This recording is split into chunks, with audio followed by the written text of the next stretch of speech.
من الشیطان الرجیم بسم اللہ الرحمن الرحیم بلغ العلا بکمالہ کشف الدجی بجمالہ حسنت جمیع خصالہ صلو علیہ وآلہ۔ سامعین و سامعات، سلسلہ کلام بسلسلہ مضامین قرآن عظیم گزشتہ کچھ دنوں سے جاری ہے، اور آج یکم رمضان المبارک ہمارے یہاں پاکستان میں اس کے موقع پر 24ویں نشست میں آپ کی خدمت میں ہم حاضر ہیں۔ استفادہ کا ذریعہ ہے مرشد کریم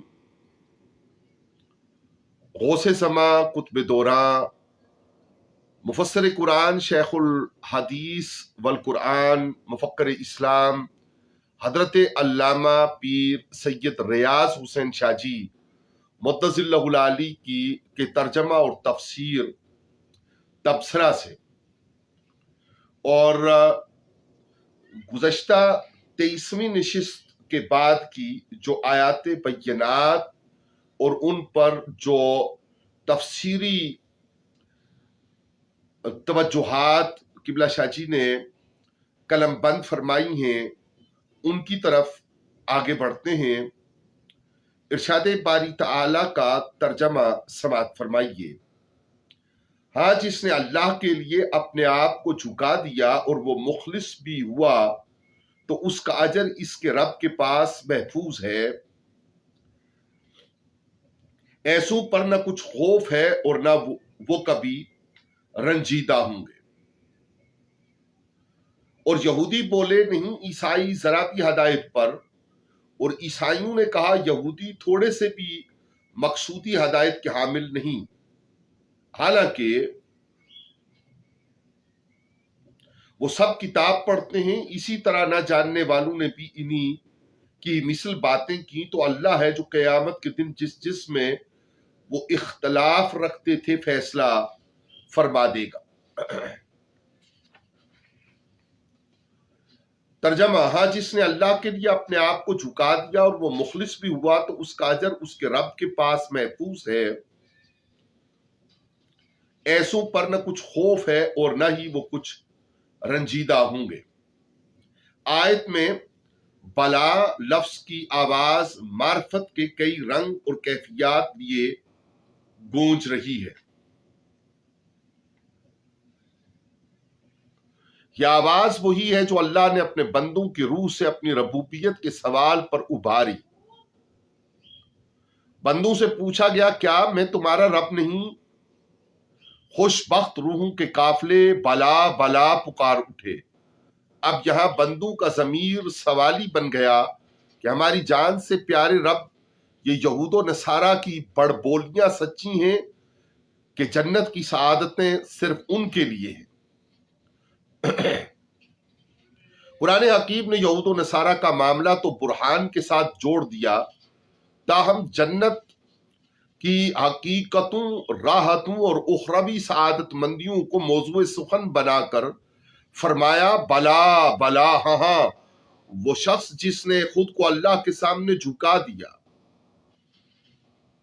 اپنی طاعتیں اس کے سپرد کر دیں،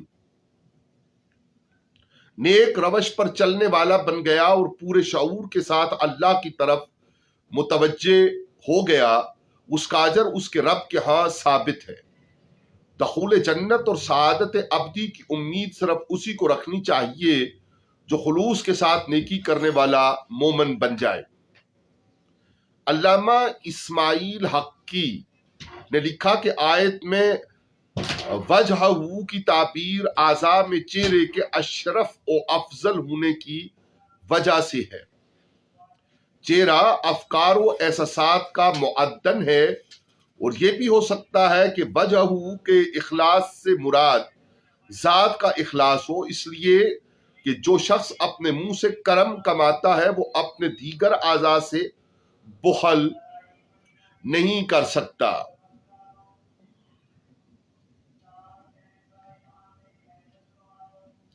ایک مفسر نے لکھا کہ انسان کی پہچان چہرے ہی سے ہے. کسی امر کی علت بیان کرنا بھی وجہ کہلاتی ہے، توجیہ اسی سے ہے.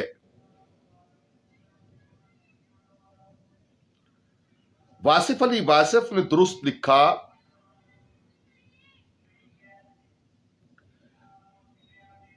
چہرہ اور پھر انسان کا چہرہ اللہ اللہ ایک عجیب داستان ہے، ایک پرکیف مشاہدہ ہے، ایک مؤثر حقیقت ہے، ایک عظیم شاہکار ہے، امن تقویم کی شرح دل پذیر ہے. احسن الخالقین کے حسن تخلیق چہرہ ہی سے عیاں ہوتا ہے. چہرہ کا مشاہدہ کتابوں کے مطالعہ سے زیادہ دانائی اور حکمت عطا کرتا ہے. اسی لیے تو حضرت علی کے لیے کرم اللہ وجہ الکریم کہا جاتا ہے. واصف کی باتیں اچھی ہیں، لیکن وہ یہ لکھنا شاید بھول گئے کہ چہروں کی حقیقت دیکھنے کے لیے تارے نگاہ کا صحت مند اور صحیح ہونا ضروری ہوتا ہے. یہ راز قرآن ہی کھولتا ہے. سمن بکمن امیون ہونا کتنا برا عذاب ہے. قرآن مجید کی زیر تفسیر آیت کی اعلان بھی کرتی ہے کہ وہ لوگ جو محسن ہوں، پاک باطن ہوں، مخلص ہوں اور تسلیم و رضا کے جلووں سے سرشار رہتے ہوں، امن و اطمینان کی جنتیں ان کی راہ تکتی ہیں. ایک ایسا ماحول ان کا مقدر ہوتا ہے جہاں رنج و الم کا شائبہ تک نہیں ہوتا. اللہ کے ہاں عصبیتوں کا کوئی مقام نہیں اور لاڈلے ہونے کے فرضی دعوے کچھ بھی حیثیت نہیں رکھتے. نیکی، ایمان، خلوص اور رب کی معرفت میں سرگرداں رہنا اس کے ہاں محبوبیت کا معیار ہے. اہل قرآن کو یہی معیار قائم رکھنے کی تگو دو جاری رکھنی چاہیے. لا خوف ہونا اور لا یحزنون ہونا ہی سعادتوں کے دو اہم سرچشمے ہیں. ان تک رسائی کے لیے اسی کی ولایت اور دوستی کا راستہ درکار ہے. ترجمہ: اور یہودی بولے نہیں عیسائی ذرا بھی ہدایت پر، اور عیسائیوں نے کہا یہودی تھوڑے سے بھی مقصودی ہدایت کے حامل نہیں، حالانکہ وہ سب کتاب پڑھتے ہیں. اسی طرح نہ جاننے والوں نے بھی انہی کی مثل باتیں کی. تو اللہ ہے جو قیامت کے دن جس میں وہ اختلاف رکھتے تھے فیصلہ فرما دے گا. قرآن مجید کی آیت مسلمانوں کی فکری، نظری، عملی اور روحانی تربیت کرتی ہے. علامہ کشیری لکھتے ہیں کہ اس میں آیت کے ظاہر کا عکس دیکھنے میں معانی اور مطالب کے جلوے دیکھے جا سکتے ہیں. بظاہر یہود اور نصارہ کی اعتقادی حالت اور ان کے باہمی تنازعات بیان کیے جا رہے ہیں کہ یہود عیسائیوں کو بے اساس قوم مانتے ہیں اور عیسائی یہود کو بے بنیاد ہونے کا تانا دیتے ہیں. حیرانگی والی بات یہ ہے کہ یہ دونوں قومیں آسمانی صحیفوں کا مطالعہ کرتی ہیں. قرآن مجید کا استنباط کا اصل تفسیر ہے کہ یہ لوگ کس ڈٹائی کے ساتھ اپنی سو دشمنیاں فراموش کر کے مسلمانوں کے خلاف ایک جان اور ایک قالب ہو گئے ہیں اور تاثر یہ دیتے ہیں، اور ان کے اس تاثر دینے میں بڑی فیاضی ہوتی ہے. جنتیں ہماری میراث ہے. ہاں اگر مسلمانوں کی عداوت کا معاملہ نہ ہو تو پھر یہ ایک دوسرے کی تکفیر اور تفسیق کرتے ہیں. مسلمانوں کی دعوت میں کہتے ہیں جنتیں ہماری میراث ہیں، اور مسلمانوں کی عداوت مقصود نہ ہو تو ایک دوسرے کی تکفیر یعنی یہود و نصارہ. قرآن مجید نے اسی آیت میں مشرکین، جاہلین اور فاسقین کی روش زندگی بھی بیان کی کہ ان کا وتیرہ یہودیوں اور عیسائیوں سے ملتا جلتا ہے. یہ سب لوگ آپس میں جنگ و جدال میں پڑے ہوئے ہیں، لیکن اسلام دشمنی ان کا مشترکہ جذبہ ہے. ممکن ہے یہ اشارہ ملحدوں کی طرف ہو کہ وہ بے یقین معاشرے کے علمبردار ہوتے ہیں، یہ تمام ادیان کو باطل سمجھتے ہیں، یہ بے برہانی نفری اپنی ہی ڈگی بجا کر مذہب و دین کے بارے میں نفور پیدا کرتی رہتی ہے۔ آیت میں یاد رکھنے والی بات یہ ہے کہ تعصبات سے آلودہ معاشرہ میں علم و جہل کے امتیازات ختم ہو جاتے ہیں۔ پانی ہمیشہ چشمے سے لینا چاہیے، افکار صحیحہ کی خیرات بھی اب قوموں کو کتاب و سنت سے حاصل کرنی چاہیے۔ ایک اور بات جو قابل توجہ ہے کہ آیت میں جاننے والوں میں اور نہ جاننے والوں سب پر گرفت اصولوں کو چھوڑ کر فروعات میں الجھنے پر ہے کہ یہ تنازعات اور تفرقات کتاب کی تلاوت کا راز فراموش کر دینے کی وجہ سے ہے۔ یہ سر پھٹول ختم ہو سکتا ہے، لیکن شرط یہ ہے کہ اللہ کی طرف خلوص کی مراجعت اور یقین رکھا جائے کہ تمام اختلافات میں اللہ خود ہی فیصلہ فرما دے گا۔ اور آیت میں تبلیغی حکمت یہ ہے کہ ڈھیٹ لوگوں کا معاملہ اللہ پر چھوڑ دینا چاہیے اور اپنا روحانی سفر اپنے چراغوں کی روشنی میں جاری ساری رکھنا چاہیے۔ راز حیات تو یہ ہے کہ منزل کی طرف سرعت، رفتاری اور ہمت کے ساتھ سفر رواں دواں رہے۔ آیت کی روشنی میں ایک اور فکر صحیح کی ایک اور تصویر نمایاں نظر آ رہی ہے کہ جھگڑا، بحث، مجادلہ جہاں ہوگا وہاں غرور، نخوت، خود پسندی، عجب اور مفاد پرستی کا ناسور ضرور بک رہا ہوگا۔ قرآن کو مرشد بنا لینے میں ہی نفوس کی تہذیب ممکن ہو سکتی ہے۔ اگلی آیات کا ترجمہ اور پھر اس کی تفسیر سماعت فرمائیے۔ ترجمہ: اور اس سے بڑھ کر ظالم کون ہوگا جس نے اللہ کی مسجدوں سے منع کیا کہ ان میں اس کے نام کا ذکر کیا جائے اور کوشش کرے کہ وہ ویران ہو جائیں۔ ایسے لوگوں کو تو ان میں داخل ہی نہیں ہونا چاہیے تھا، مگر ڈرتے ڈرتے ان کے لیے دنیا میں ذلت ہے اور آخرت میں ان کے لیے بڑا عذاب ہے۔ اور اللہ ہی کے لیے ہے مشرق اور مغرب، تو جدھر بھی تم رخ پھیرو گے ادھر ہی اللہ کا روئے رحمت ہوگا۔ صبر وسعتوں کا مالک، سب کچھ جاننے والا اللہ ہی ہے۔ اور ان کا کہنا ہے کہ اللہ نے بیٹا بنا رکھا ہے، وائے حیرت! پاک ہے وہ آسمانوں اور زمین میں جو کچھ بھی ہے وہ سب اس کا ہے۔ کیا کہے جا رہے ہیں؟ سب اس کے حضور اطاعت بجا لانے والے ہیں۔ ترجمہ: اور اس سے بڑھ کر ظالم کون ہوگا جس نے اللہ کی مسجدوں سے منع کیا کہ ان میں اس کے نام کا ذکر کیا جائے اور کوشش کرے کہ وہ ویران ہو جائیں۔ ایسے لوگوں کو تو ان میں داخل ہی نہیں ہونا چاہیے تھا، مگر ڈرتے ڈرتے ان کے لیے دنیا میں ذلت، آخرت میں ان کے لیے بڑا عذاب ہے۔ اس آیت کی تفسیر جاننے کے لیے 10 مقامات ہیں جن میں وہ غور و فکر کی ضرورت ہے۔ مقام اول، آیت کا شان نزول بیان کرتے ہوئے ابن کثیر اور اسماعیل حقی لکھتے ہیں کہ اس میں 2 قول ائمہ تفسیر نے لکھے ہیں۔ ایک تو یہ ہے کہ اس سے مراد نصارہ ہیں اور دوسرا یہ کہ اس سے مراد مشرکین ہیں۔ نصرانی بیت المقدس کی مسجد میں غلاظت اور پلیدی ڈال دیتے تھے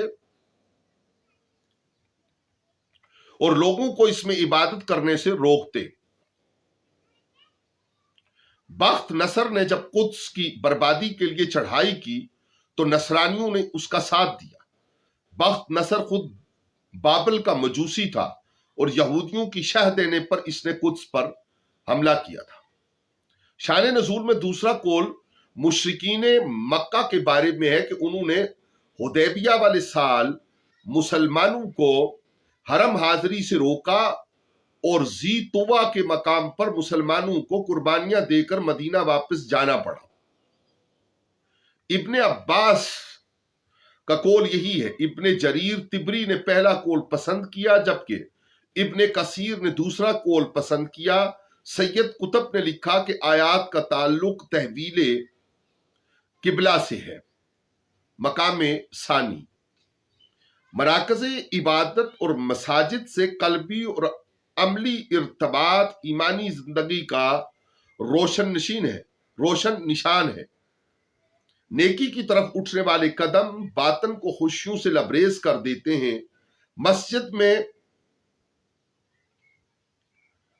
مسجدیں عزلت کے لیے سکون کی علامتیں ہیں۔ ان میں عبادت کرنے سے اللہ بہت سی خصلتیں عطا فرماتا ہے۔ یہاں اللہ تعالیٰ ذکر کے ساتھ یہ دولتیں بھی عطا فرماتا ہے۔ پہلی راحت، دوسری شرف و عزت، تیسری شر و فساد سے دوری، چوتھی عمر اور وقت کی حفاظت، پانچویں کینہ پروری سے دوری، چھٹی فتنوں سے بچت، ساتویں آخرت کے لیے فکر تفکر، آٹھویں اللہ سے ملاقات، نویں عبادت اور اس میں یکسوئی، دسویں اطاعت میں فرصت، گیارہویں تلاوت اور اس میں غور و فکر۔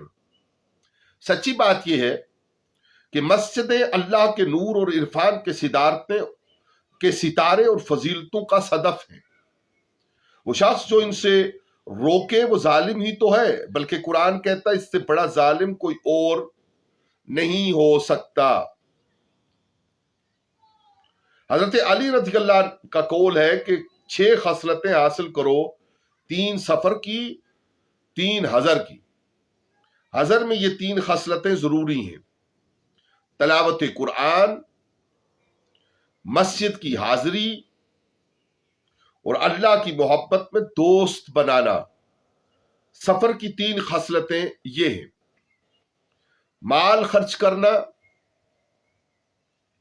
خوش خلقی اور خوش طبعی، ایسی خوش طبعی جس میں اللہ کی نافرمانی نہ ہو۔ مقام ثالث، تیسرا مقام اللہ کے نام کا ذکر ہے۔ افعال میں اللہ تعالیٰ کا محبوب ترین کام اللہ کے پاک نام کو یاد کرنا ہے۔ اس نام کی برکتوں سے دل دھلتے ہیں۔ تجربہ دلیل ہے کہ ذکر کرنے والے لوگ پرسکون رہتے ہیں۔ اللہ کا پاک نام فکر و نظر میں وسعت پیدا کرتا ہے۔ نفوس انسانی کے اضطرابات، پریشانیاں اور قلق ذکر سے دور ہو جاتے ہیں۔ کامیابیوں کی جنت کی کنجی ذکر ہے۔ ہر انسان کو یہ نسخہ شفا زندگی میں ضرور آزمانا چاہیے۔ اللہ اپنے نام کے ذریعہ شفا عطا فرما دیتا ہے۔ دل اور روح سرور اور خوشی میں ڈوبے رہتے ہیں۔ حدیث شریف میں ہے کہ دنیا ملعون ہے، اس کے اندر ہر چیز بھی ملعون ہے سوائے اللہ کے ذکر کے اور اس کے متعلقات کے اور پڑھنے پڑھانے والوں کے۔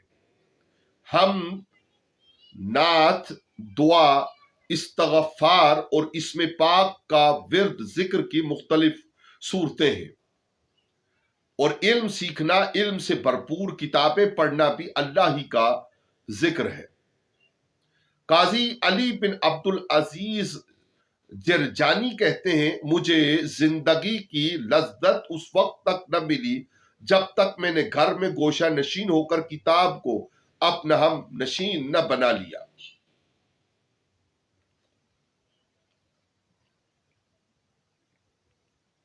اللہ کے ذکر کے لیے تبتل اور گوشہ نشینی اللہ سے ملاقات کی طرح ہے۔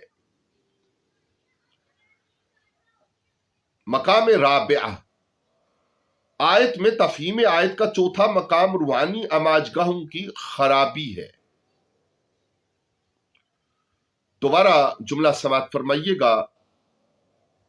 آیت میں تفہیم آیت کا چوتھا مقام روحانی اماجگاہوں کی خرابی ہے۔ وہ تمام کوششیں جو اس وقت اسلامی مراکز کو برباد کرنے کے لیے ہو رہی ہیں، وہ اسلام دشمن لوگوں کی طرف سے ہوں یا خود مسلمانوں کی اپنی ناعاقبت اندیشی سے ہوں تخریب کاری کے زمرے میں آتی ہیں۔ نمبر 1، مساجد کی آبادی کے لیے ضروری ہے کہ مساجد کی تعمیر کے بعد ان کی صفائی اور زینت کا بہترین انتظام ہو۔ نمبر 2، ائمہ مساجد ایسے پروگرام وضع کریں جن سے ایمان اور اسلام کو قوت ملے۔ تیسرا، مساجد کی کمیٹیز جاہل لوگوں پر مشتمل نہ ہوں۔ مساجد کی آدھی خرابی ان لوگوں کی انا پرستی کی وجہ سے ہوتی ہے۔ چوتھا، ائمہ میں صلاحیت ہو، وہ لوگوں کو ساتھ لے کر چلیں اور قرآن و سنت کی روشنی میں ان کی تربیت کریں۔ پانچواں، مساجد میں باقاعدہ ذکر اذکار کی محافل ہوں اور کسی کو ذکر سے منع نہ کیا جائے۔ ہر مسجد میں تدریس قرآن کا باقاعدہ بندوبست ہو اور ترجمہ القرآن کی کلاس ہو۔ ائمہ مساجد خطبات تیاری کر کے دیں۔ قرآن و سنت کی روشنی میں تہذیب نفس کی دعوت ہو، عقائد راسخہ کی ترویج ہو اور مفسد اعمال کو ختم کرنے کی دعوت ہو۔ انداز حکیمانہ ہو، خطیب میں دلبری بھی ہونی چاہیے۔ یہ نکات اور یہ تفسیری جو گفتگو ہے، اس کا تعلق مفسر قرآن، مفکر اسلام علامہ پیر سید ریاض حسین شاہ جی مقدس اللہ العالی کے مدرجات سے ہے۔ ہم آپ کا ترجمہ اور تفسیر تبصرہ سے باہمی استفادہ کے طور پہ اس کو آپ کی خدمت میں آج 24ویں نشست کے طور پر پیش کر رہے ہیں۔ 8ویں جو بات آپ نے تحریر فرمائی وہ ہے ہر بات برہان اور دلیل کے ساتھ ہو۔ 9ویں، حضور صلی اللہ علیہ وآلہ وسلم کی سیرت پر خطبات تیار کر کے دیے جائیں۔ 10ویں، اسلام کے خلاف غیر مسلموں کی سازشوں سے ہر نمازی آگاہ ہو۔ لوگوں کے معاشرتی مسائل حل کرنے میں مسجد انتظامیہ کی دلچسپی ہو۔ فرقہ بازی ختم کر کے اتحاد امت کے فضائل لوگوں کو بتائے جانے چاہیے۔ 13ویں، سب سے بڑی بات یہ ہے کہ مساجد میں آنے والے لوگوں کو ذہنی امن حاصل ہونا چاہیے۔ اللہ ان لوگوں کو ہدایت دے جنہوں نے آج اپنے مالی مفادات کی خاطر مساجد کو دہشت گردی کا مرکز بنا دیا ہے۔ یہ دین کی کوئی خدمت نہیں بلکہ یہودیوں اور عیسائیوں کے بنائے ہوئے خاکوں میں رنگ بھرنے والی بات ہے۔ مقام خامس، قرآن مجید کی اس آیت میں اصلتاً ان مدعیان تقوی کی مذمت ہے جو اپنے آپ کو دین کا ٹھیکیدار کہتے ہیں لیکن ان کی زندگی گزارنے کا وتیرہ اتنا ظالمانہ ہوتا ہے کہ یہودیوں کی کارستانیاں یاد آ جاتی ہیں۔ آج ہی ایک خبر پڑی، ایک عمرہ کرنے کی نیت سے جانے والے شخص کو حکومت نے پکڑ کر صرف اعتقادی اختلاف کی بنا پر 10 سال قید اور 1000 کوڑوں کی سزا دے دی۔ یہ اسلام کی کون سی خدمت ہے؟ ان لوگوں کو بھی اس آیت سے سبق سیکھنا چاہیے جو مساجد میں لوگوں کو نماز کے بعد اللہ کے نام کا ذکر کرنے سے منع کرتے ہیں۔ مقام سادس، امام کوشیری اس آیت کی تفسیر میں لکھتے ہیں، اس شخص سے کون زیادہ ظالم ہے جو شہوات سے عبادت کے مقامات کو ویران کرتا ہے۔ یعنی عبادت گزار لوگوں کے دلوں کو غلط روابط اور تعلقات سے گندا کرتا ہے اور محبت کے اوتان کو نفسانی خواہشات سے تباہ کرتا ہے۔ اور کشیری کے نزدیک اوتان محبت سے مراد محبت والوں کی روحیں ہیں۔ اللہ تعالیٰ غیر کی طرف دیکھنے اور ملتجی ہونے کی ذلت سے بچائے، یہ صوفیانہ انداز ہے قرآن مجید سے مستفید ہونے کا۔ مقام سابع، اس آیت کی تفسیر میں اسماعیل حقی نے ایک عجیب حقائق نقل کی ہے کہ مسجد الحرام، مسجد نبوی اور مسجد قدس کے بعد سب سے افضل مسجد بروسا کی جامع مسجد ہے۔ اس لیے کہ یہ مسجد اس بڑھیا کے مکان کی جگہ بنی ہے جو مومنہ تھی لیکن سفینہ نوح میں سوار ہونے سے رہ گئی تھی. اللہ نے اسے اپنے فضل سے بچا لیا. کہتے ہیں جب اس کی ملاقات نوح علیہ السلام سے ہوئی تو اس نے عرض کیا یا نوح آپ پر سلام. آپ کے ساتھیوں اور اللہ کے درمیان سفینہ کا حجاب تھا اور میں وہ جسے اللہ نے بلا واسطہ اپنی رحمت سے طوفان سے نجات دے دی. مقام ثامن جی چاہتا ہے کہ یہ جو مسجد شریف مسجد بھروسہ ہے اس کا واقعہ ہم اپنی قلب کی تطہیر کی نیت سے اور آپ کی سماعتوں کی برکت حاصل کرنے اور برکت دینے کے لیے ایک مرتبہ پھر پڑھ دیں. مقام سابعہ ہے اور آیہ بینہ کی تفسیر پہ بات ہو رہی ہے اور آیت ہے جس کا ترجمہ اور اس سے بڑھ کر ظالم کون ہوگا جس نے اللہ کی مسجدوں سے منع کیا تھا آخر. اور مقام سابعہ میں شاہ جی جان مدظ اللہ العلی یہ واقعہ رقم فرماتے ہیں. اس آیت کی تفسیر میں اسماعیل حقی نے ایک عجیب حقائق نقل کی ہے. مسجد حرام، مسجد الحرام، مسجد نبوی اور مسجد قدس کے بعد سب سے افضل مسجد بروسہ کی جامع مسجد ہے، اس لیے کہ یہ مسجد اس بڑھیا کے مکان کی جگہ بنی ہے جو مومنہ تھی لیکن سفینہ نوح میں سوار ہونے سے رہ گئی تھی. وہ اسباب جن کی وجہ سے اللہ تعالی نے اس بڑھیا کا، اس مومنہ کا کی فضیلت کو ظاہر کرنا تھا. اللہ اکبر. تو گویا پتہ چلا کہ کسی صاحب ایمان اور صاحب فضیلت کے خلاف کوئی بھی ہرزہ سرائی، یہ ہمارے الفاظ ہیں، وہ خیر کی بات نہیں ہے. اس لیے کہ یہ دیکھیے نا، مسجد الحرام، مسجد نبوی اور مسجد قدس کے بعد سب سے افضل مسجد بروسہ کی جامع مسجد ہے، اس لیے کہ یہ مسجد اس بڑھیا کے مکان کی جگہ بنی ہے جو مومنہ تھی لیکن سفینہ نوح میں سوار ہونے سے رہ گئی تھی. اللہ نے اسے اپنے فضل سے بچا لیا. کہتے ہیں جب اس کی ملاقات نوح علیہ السلام سے ہوئی تو اس نے عرض کیا یا نوح آپ پر سلام. آپ کے ساتھیوں اور اللہ کے درمیان سفینہ کا حجاب تھا اور میں وہ جسے اللہ نے بلا واسطہ اپنی رحمت سے طوفان سے نجات دی.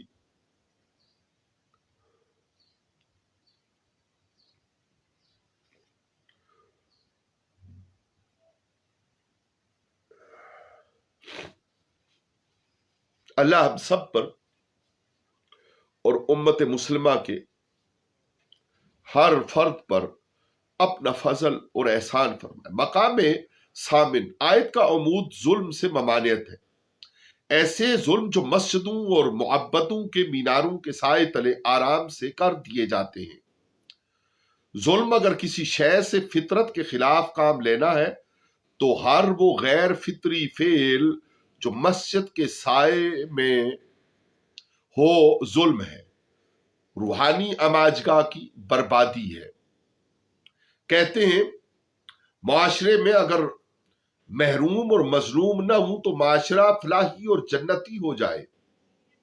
اللہ کا نام لینا انسانی فطرت ہے. جب مسجد میں کسی کو اللہ کا نام لینے سے منع کر دیا جائے تو یہ خلاف عدل ہوگا اور سراسر ظلم. سو اس جرم کبھی سے مسلمانوں کو بچنا چاہیے اور کم از کم خود کو اسلام کے بارے میں وسوسوں اور شکوک سے بچانا چاہیے. اللہ کے ذکر کے معاملے میں کیے جانے والے ظلم کا انتقام اللہ کا ذکر کر کے ہی لیا جا سکتا ہے.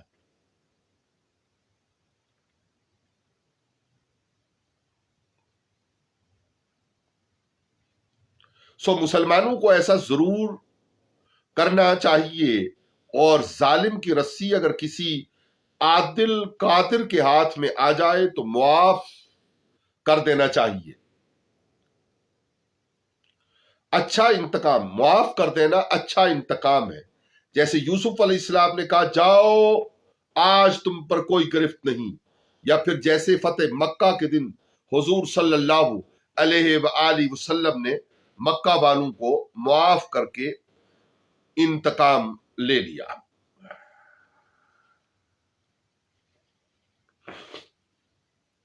مقام تاسع، اسلام کی دعوتی اور تحریکی زندگی میں ایک مرکز کا تصور لا ابدی ہے۔ اسلام میں مرکزیت کے عشق کا اندازہ اس سے لگائیے کہ قرآن مجید کی صورتیں بھی بعض مکی ہیں اور بعض مدنی۔ مسلمانوں کو اپنے روحانی مرکز سے ہمدم مربوط رہنا چاہیے۔ مضبوط ہونے کے لیے یہ نسخہ کیمیا ہے۔ مقام عاشر،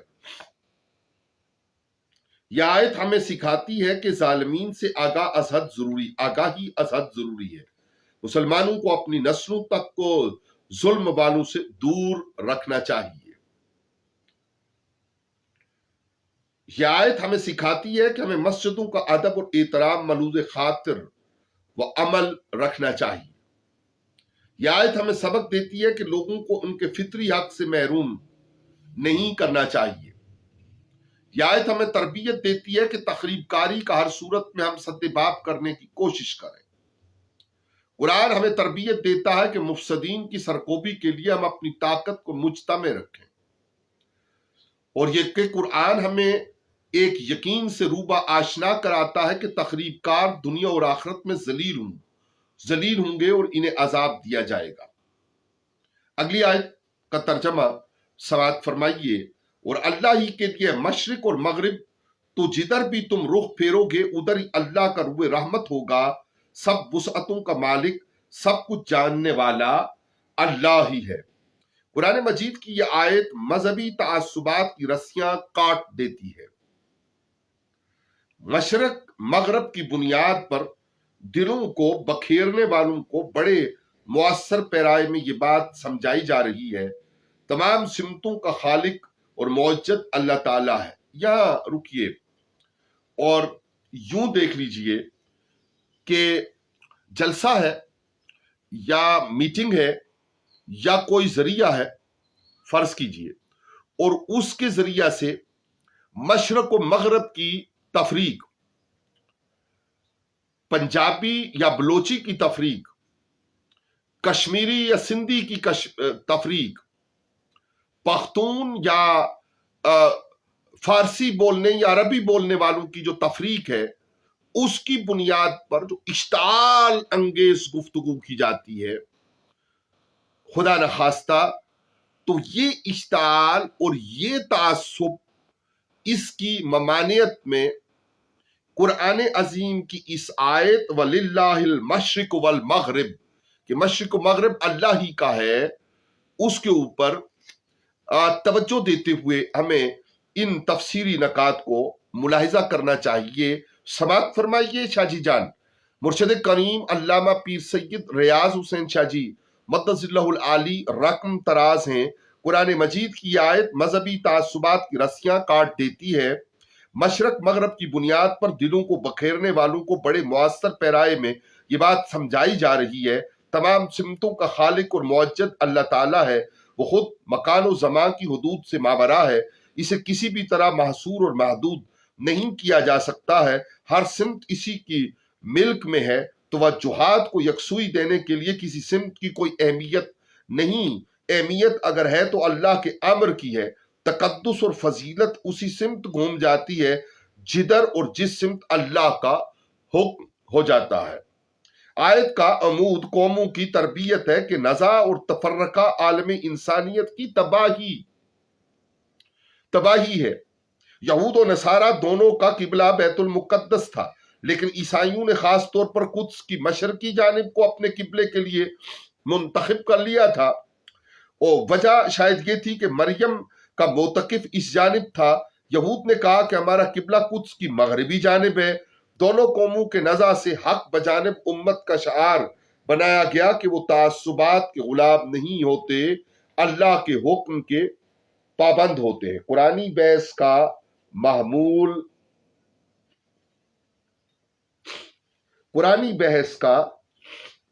معمول یہی ہے۔ دور حاضر میں جس طرح مساجد اور معبد کی توہین سامنے آئی، بارود سے مسجدیں اڑا دینا، ذرا ذرا سے اختلاف پر عبادت گاہوں کے تقدس کو پائمال کر دینا، روحانی عماج گاہوں کی بے حرمتی کرنا، ایسے ہی تخریب کاروں کے مسموم اذہان کو صراط مستقیم کی طرف لایا جا رہا ہے۔ ان کلمات کے ذریعہ شاید وہ سلجھ جائیں اور اللہ کے احکام کو سمجھنے کی کوشش کریں۔ معرفت ساری تو اسی میں ہے۔ حضرت ابن عباس رضی اللہ عنہما سے روایت ہے کہ اس آیت کا تعلق قبلہ کی تبدیلی سے ہے۔ مسلمانوں کا قبلہ جب کعبہ کو بنا دیا گیا تو یہودیوں نے برا منایا۔ اس آیت میں انہیں جواب دیا گیا کہ مشرق مغرب سب اللہ کا ہے، جس سمت وہ چاہے کسی کو منہ کر کے نماز پڑھنے کا حکم دے دے۔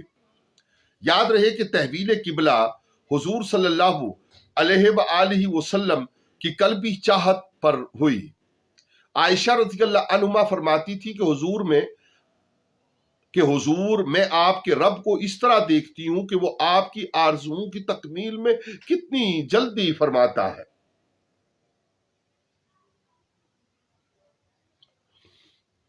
حضرت ربیہ کی روایت ہے کہ ایک بار میں نے اندھیرے میں نماز پڑھ لی، صبح معلوم ہوا کہ سمت کعبہ درست نہ تھی۔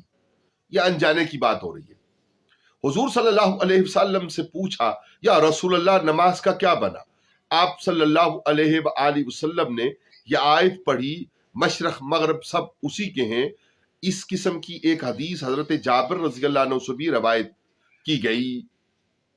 اچھا، یہاں یاد رہے کہ جان بوجھ کر سمت کا تبدیل کرنا نماز کے لیے وہ تو کعبۃ اللہ ہی کی سمت پہ ہوگا، لیکن اگر کوئی ایسی صورت پیش آئے تو اس میں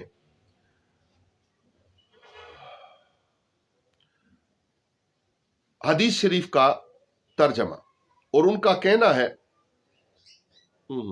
معافی چاہتے ہیں، دوبارہ دیکھیے۔ حضرت ربیہ کی روایت ہے کہ ایک بار میں نے اندھیرے میں نماز پڑھ لی، صبح معلوم ہوا کہ سمت کعبہ درست نہ تھی۔ حضور صلی اللہ علیہ وسلم سے پوچھا، یا رسول اللہ نماز کا کیا بنا؟ آپ صلی اللہ علیہ وآلہ وسلم نے یہ آیت پڑھی، مشرق مغرب سب اسی کے ہیں۔ اس قسم کی ایک حدیث حضرت جابر رضی اللہ عنہ سے بھی روایت کی گئی۔ اگلی آیت کا ترجمہ اور ان کا کہنا ہے کہ اللہ نے بیٹا بنا رکھا ہے، وائے حیرت! پاک ہے وہ، آسمانوں اور زمین میں جو کچھ بھی ہے وہ سب اس کا ہے۔ کیا کہے جا رہے ہیں، سب اس کے حضور اطاعت بجا لانے والے ہیں۔ وقالو سے کن لوگوں کی طرف اشارہ ہے کہ وہ بولے؟ مفسرین نے لکھا یہ نصارہ کے متعلق خبر ہے، اس لیے کہ وہ مسیح کو اللہ کا بیٹا کہتے۔ سید قطب نے اس سے مراد یہود بھی لیے ہیں، اس لیے کہ وہ عزیر علیہ السلام کو اللہ کا بیٹا تصور کرتے تھے۔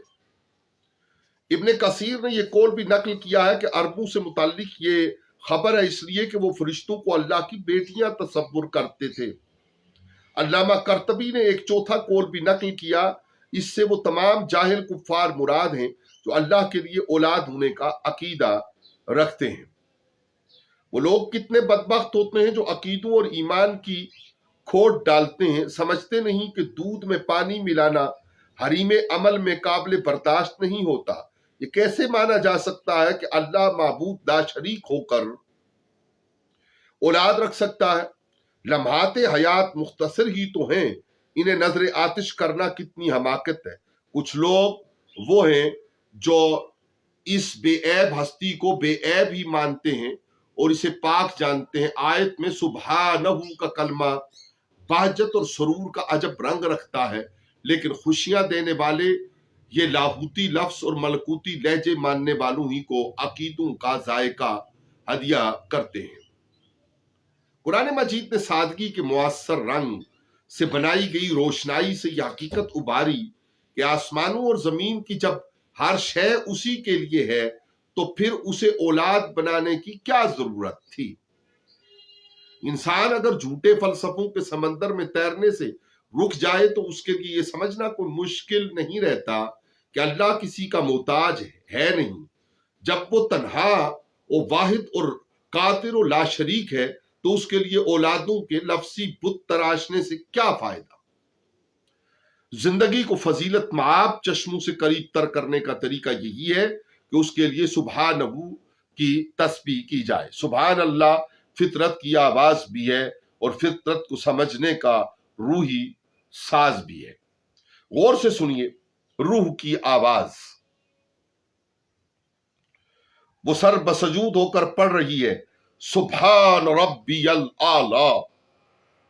سیکھنے اور سمجھنے والا قرآنی درس تو یہی ہے۔ آیت میں تیسری چیز قانتون کا معنی جاننا ہے۔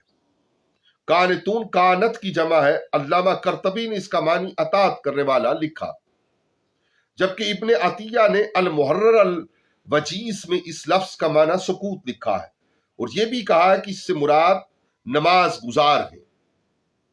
حسن بصری نے القنوت کا معنی قیام کرنا لکھا ہے۔ زجاج نے کانت کا معنی عبادت کرنا لکھا ہے۔ ابن کثیر نے قنوت کا مفہوم فرما برداری کرنا بیان کیا ہے۔ زبیدی حنفی لکھتے ہیں سقاقنیت اس مشکیزے کو کہتے ہیں جو پانی کو اپنے اندر اس طرح روک لے کہ اس میں سے ایک قطرہ بھی ضائع نہ ہو۔ قنوت اللہ کے نظام پر خود کو روک لینا ہے، اس کے نفاذ کے لیے اٹھ کھڑا ہونا ہے۔ آیت کی روح اس احساس کی بیداری ہے کہ کائنات کی ہر چیز اپنا وظیفہ زندگی پورا کر رہی ہے، فلہذا انسانوں کو بھی پراگندہ افکار کی دلدل میں پھنس کر ضائع نہیں ہونا چاہیے، اللہ کے لیے کار خیر کی تڑپ لے کر اٹھ کھڑا ہونا چاہیے۔ اگلی آیات کا ترجمہ سماعت فرمائیے۔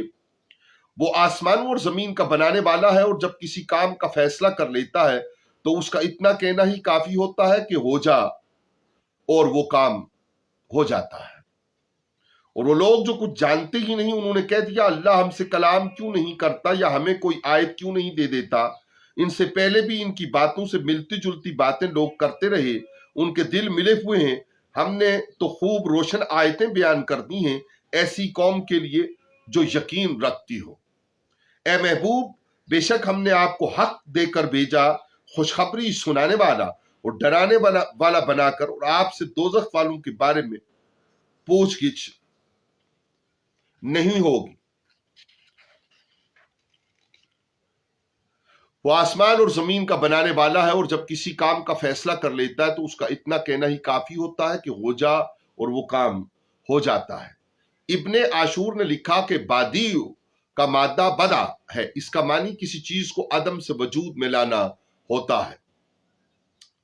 بدیع السماوات والارض کی شان کا مالک اللہ رب العالمین۔ ابن عاشور نے لکھا کہ بادی کا مادہ بدا ہے، اس کا معنی کسی چیز کو عدم سے وجود میں لانا ہوتا ہے۔ قاضی بیضاوی نے اس میں یہ اضافہ کیا کہ کسی مادہ اور مثال کے بغیر کسی چیز کو ایجاد ابدا ہے۔ بدعت کا لفظ اسی سے ماخوذ ہے، دین میں کوئی ایسی چیز ایجاد کر لینا جس کے لیے شریعت میں پہلے سے کوئی مثال، نظیر اور مؤاخذ مصدر موجود نہ ہو، بدعت ہے۔ آیت خود اس مسئلے کو حل کر دیتی ہے کہ جس حکم کی کوئی نظیر، مثال اور صورت شریعت میں موجود ہو وہ بدعت نہ ہوگی۔ آیت کا عمود یا معنوی مرکز یہ ہے کہ اللہ کے لیے اولاد ثابت کرنا بد دینی ہے۔ جو اللہ آسمانوں اور زمینوں کو بغیر مادہ و مثال تخلیق فرمانے پر قدرت رکھتا ہے، اسے کسی بیٹے یا بیٹی کی ضرورت نہیں ہوتی اور نہ ہی وہ اولاد کا محتاج ہے۔ آیت میں دوسری بحث امرا کا معنی کی ہے۔ علامہ قرطبی نے اس کے 14 معنی لکھے ہیں۔ پہلا معنی امر کا پہلا معنی دین ہے۔ اللہ تعالیٰ نے ارشاد فرمایا، ترجمہ یہاں تک کہ حق آ گیا اور اللہ کا حکم غالب ہوا۔ دوسرا معنی، امر کا دوسرا معنی قرآن حکیم میں قول آیا ہے، ارشاد باری ہے، ترجمہ پھر جب ہمارا حکم آ پہنچے۔ تیسرا معنی عذاب ہے، اللہ تعالیٰ نے فرمایا ترجمہ تمام فیصلے ہو جائیں گے۔ چوتھا معنی عیسیٰ علیہ السلام کا بغیر باپ کے پیدا کرنا، اذا قضا امرا، جب کسی کام کا فیصلہ کر لیتا ہے۔ پانچواں معنی بدر میں قتل، اللہ تعالیٰ نے ارشاد فرمایا ترجمہ پس جب اللہ کا امر آ پہنچے گا۔ چھٹا معنی فتح مکہ ہے، اللہ تعالیٰ نے ارشاد فرمایا ترجمہ ٹھہرو ذرا یہاں تک کہ اللہ اپنا حکم لے آئے۔ ساتواں معنی کریزہ کا قتل اور بنو نذیر کی جلاوطنی، ارشاد باری ہے ترجمہ معاف کر دو اور درگزر کرو یہاں تک کہ اللہ اپنا حکم لے آئے۔ آٹھواں معنی قیامت کا دن، ارشاد باری ہے اتا امر اللہ، ترجمہ اللہ کا فیصلہ قریب آ گیا ہے۔ نوواں معنی القضاء، ارشاد باری ہے یدبر الامر، ہر کام کی تدبیر وہی فرماتا ہے۔ دسواں معنی اللہ تعالیٰ کی طرف سے وحی ہے، ترجمہ آسمان سے زمین تک ہر کام کی تدبیر وہی فرماتا ہے۔ 11واں معنی امور مخلوق کے معنوں میں استعمال ہوا ہے، ترجمہ خبردار سب چیزوں کی بازگشت اسی کی طرف ہے۔ 12واں معنی مدد اور نصرت کے معنوں میں استعمال ہوا ہے، ترجمہ کہتے ہیں کہ اگر ہمارے لیے ذرہ بھر اس معاملے میں اختیار ہوتا۔ 13واں معنی گناہ کے معنی میں لایا گیا ہے، ترجمہ پھر اپنے کام کی سزا ان لوگوں نے چکھی۔ 14واں معنی شان اور فعل کے معنوں میں لایا گیا ہے، ترجمہ اور فرعون کا کام بے مال تھا۔ اس آیت میں قرآن پڑھنے اور پڑھانے والوں کے لیے چند اسباق ہیں جنہیں دل میں اتارنے کی ضرورت ہے۔ پہلا سبق یہ ہے کہ قطرہ ہو یا کلزم، اس کا خالق اللہ ہی ہے۔ تخلیق مادے سے ہو یا عدم سے ہو، اس کا موجد حقیقی اللہ ہی ہے۔ ابدا اسی کی شان ہے۔ نمونے اور مثال کے بغیر پیدا کرنا اللہ تعالیٰ کی صفات توحید سے ہے۔ اولاد رکھنا تولید مثل کا نام ہے اور اللہ تعالیٰ اس سے پاک ہے اور منزہ ہے۔ اللہ تعالیٰ کے لامحدود علم اور بے پایا حکمتوں کی طرف اس آیت میں عمیق اشارات موجود ہیں۔ انسان کی مراجعت اللہ ہی کی طرف ہونی چاہیے۔ دوسرا سبق کن فیکون پر ایمان ہے۔ دل کی دھڑکنوں میں یہ یقین اتر جائے تو عیسیٰ علیہ السلام کو بن باپ اور آدم کو ماں اور باپ کے بغیر مخلوق ماننے میں کوئی شک اندر سے کاٹتا نہیں۔ جب ہم نے اللہ کو بدی مان لیا تو پھر شک کیا بچا؟ تیسرا سبق یہ ہے کہ قرآن کا ذہن سازی کا انداز سراسر روحانی ہے۔ اسرا کے بغیر مسلمانی پختہ نہیں ہو سکتی۔ کن فیکون کتنی لذیذ تعبیر ہے جو اذہان اور ارواح کو لمحوں میں ملاکوت اور لاہوت کی سیر کرا دیتی ہے۔ کن میں کاف اور نون کتنے گہرے معنی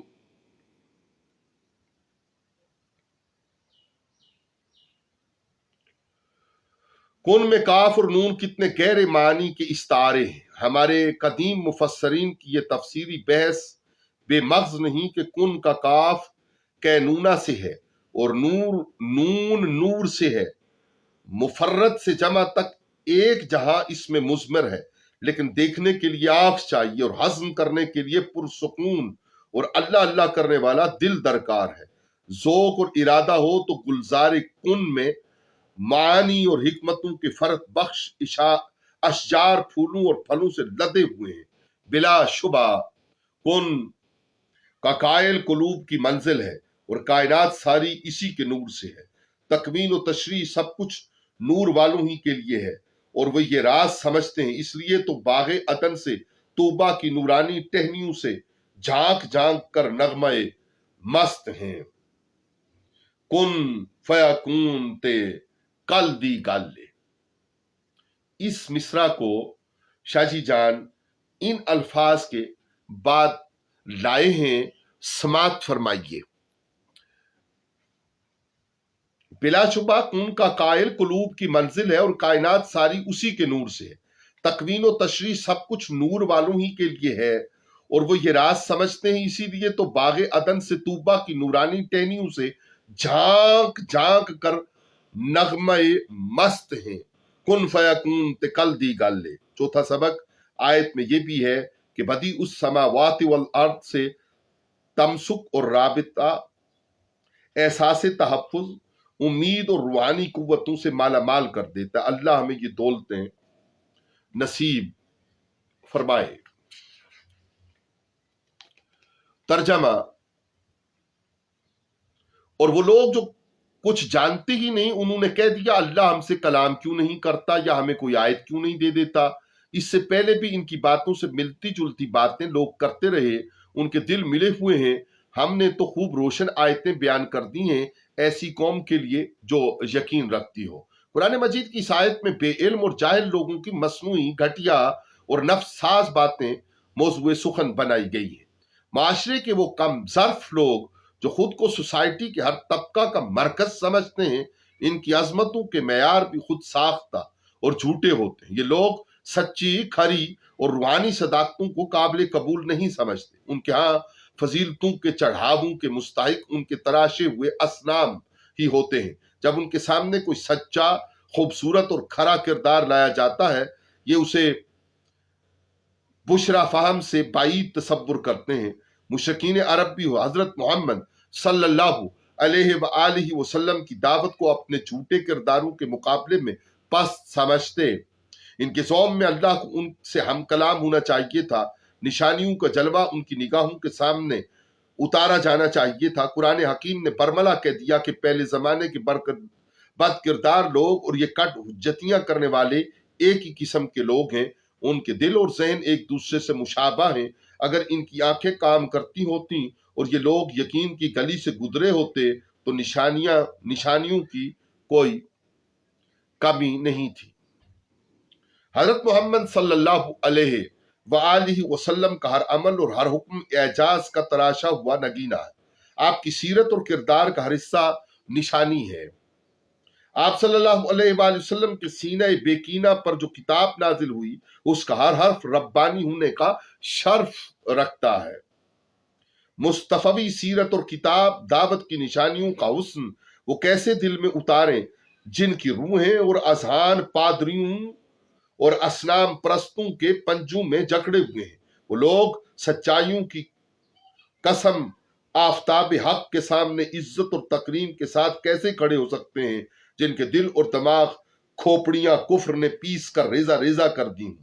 پاکیزہ زندگی صرف اور صرف انہی لوگوں کی ہے جن کی روحیں اور قلوب نبوت کی دہلیز سے چمٹے رہتے ہیں۔ قرآنی آیات ایک نور ہے جو زندگی کی حرارت کو ابھارتا ہے اور سچائیوں کی اصل قیمت سے آگاہ کرتا ہے، لیکن ان کے لیے نور والوں کی صحبت ضروری ہے اور ان کے دلوں کا مرکز ایک ہو جانا انقلاب کی اصل سیمابیت ہے۔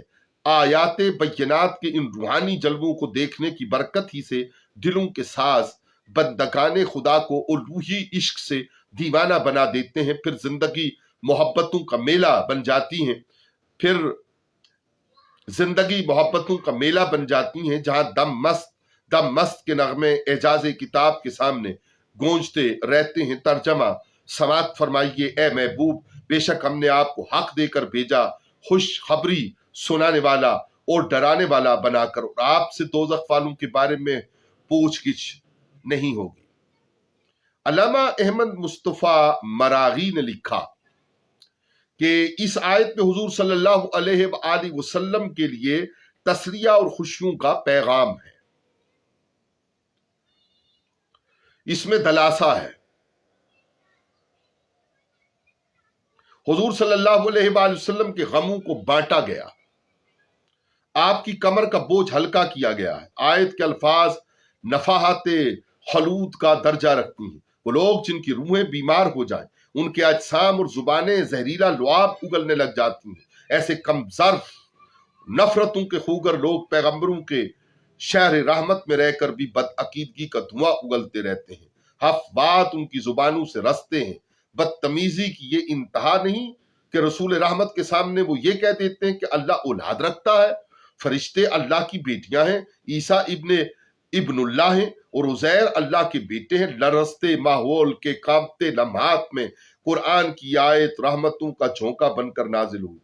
حضور صلی اللہ علیہ وآلہ وسلم سے اللہ تعالیٰ نے مخاطب ہو کر فرمایا، بے شک ہم نے آپ کو رسول بنا کر بھیجا، آپ تنبیہ فرمانے والے، آپ بشیر ہیں،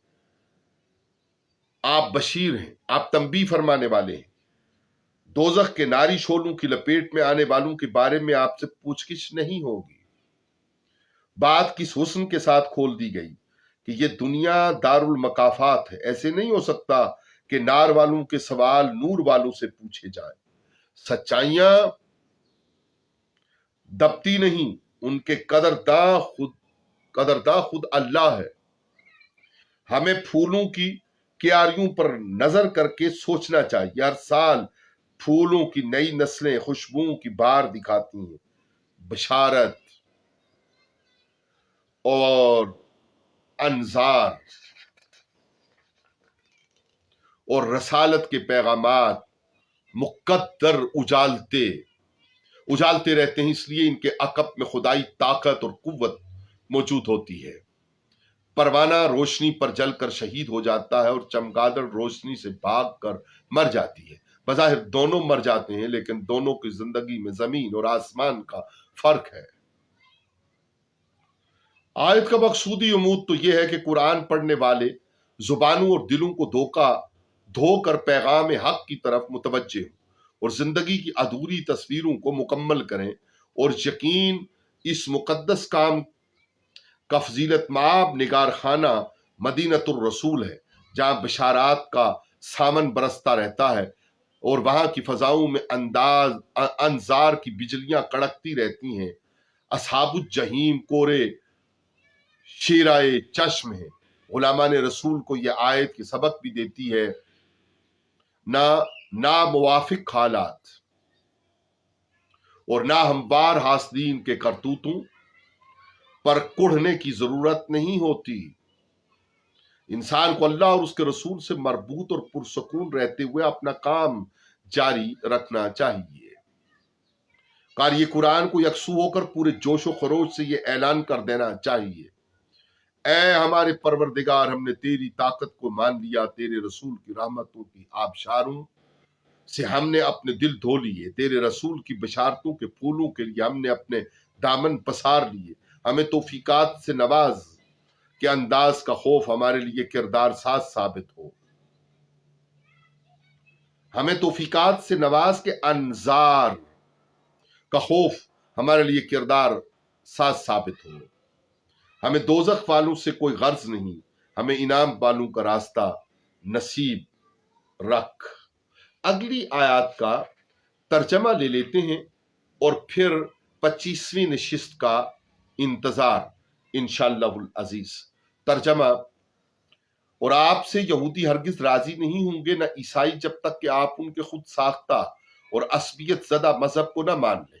آپ فرماتے ہیں ہدایت تو یقیناً وہی ہے جو اللہ کی ہدایت ہے۔ میرے محبوب کا قول سننے والے، اگر تو ان کی خواہشات کے پیچھے پڑ گیا بعد اس کے کہ تیرے پاس علم آ چکا ہے، تو تجھے سوچنا ہوگا کہ اللہ کے سوا تیرا کوئی حمایتی اور مددگار نہیں ہو سکتا۔ وہ لوگ جنہیں ہم نے کتاب دی ہے اس کی تلاوت کرتے ہیں جیسا کہ اس کی تلاوت کا حق ہے، وہی اس پر پکا ایمان بھی رکھتے ہیں، اور نقصان اٹھانے والے تو وہی ہوتے ہیں جو اس کے منکر ہوتے ہیں۔ اے اولاد یعقوب، یاد میں رکھو میری اس نعمت کو جس کا میں نے تم پر انعام کیا، اور بے شک میں نے ہی تمہیں فضیلت دی جہانوں میں۔ ان آیات پر تفسیری نکات قبلہ شاہ جی جان مدظ اللہ العالی کے مدرجات سے انشاءاللہ العزیز کل 25ویں نشست کے موقع پر معروض خدمت ہوں گے اپنی تصحیح کے لیے اور آپ سے برکت حاصل کرنے کے لیے یہ پچھلے 24 جو مضامین ہیں ان کا بیان بھی فیس بک لائیو براڈ کاسٹ میں روزانہ کی بنیاد پر تقریباً ہوا ہے، اور ہر دوسرے روز جو ڈسکرپشن اس گفتگو کے اوپر دی ہوئی ہے، تفصیل دی ہوئی ہے، اس میں یوٹیوب چینل کا وہ لنک موجود ہے جس کے ذریعہ شروع سے لے کر بھی اگر کوئی مہربان سماعت کا نور حاصل کرنا چاہے، جبکہ یہ استفادہ ہے ترجمہ و تفسیر تبصرہ سے جو حضرت علامہ پیر سید ریاض حسین شاہ جی مقدس اللہ العالی نے ہم سب کی تسکین روح کے لیے اور سمجھ کو وسعت دینے اور بہتری دینے کے لیے اور عمل کی راہ نور کو وا کرنے کے لیے درج فرمایا ہے۔ اللہ رب العالمین سے دعا کہ اللہ تعالی اس نشست اور پہلے کی نشستوں رمضان کریم کے ان مقدس لمحات کی برکت سے ہمارے سب کے گزرے ہوں کی بخشش اور مغفرت فرمائے، ہمارے بیماروں کو شفائے کاملہ عاجلہ مستمرہ نصیب ہو، اور تمام کی جھولیوں کو مرادوں سے رب العالمین بھر دے۔ ایک لائیو براڈ کاسٹ میں دوبارہ آج وقت افطار ملاقات ہوتی ہے کہ آج یکم رمضان الکریم کی وقت افطار کی دعائیں ہم نظر کرنا چاہتے ہیں۔ لوور دیول شریف میں چند روز پہلے ایک حادثہ میں عبد المعیز عباسی کے مرحوم ہونے اور ان کے لواحقین اور قانون کی عملداری کے حوالے سے حاکم الحاکمین کے حضور دعائیہ کلمات کے ذریعے امید ہے کہ آپ کا اس میں بھی ساتھ رہے گا۔ جزاک اللہ نور، والسلام علیکم ورحمۃ اللہ وبرکاتہ۔ امجد ارباب عباسی، کنوینر میلاد النور کونسل کوہسار۔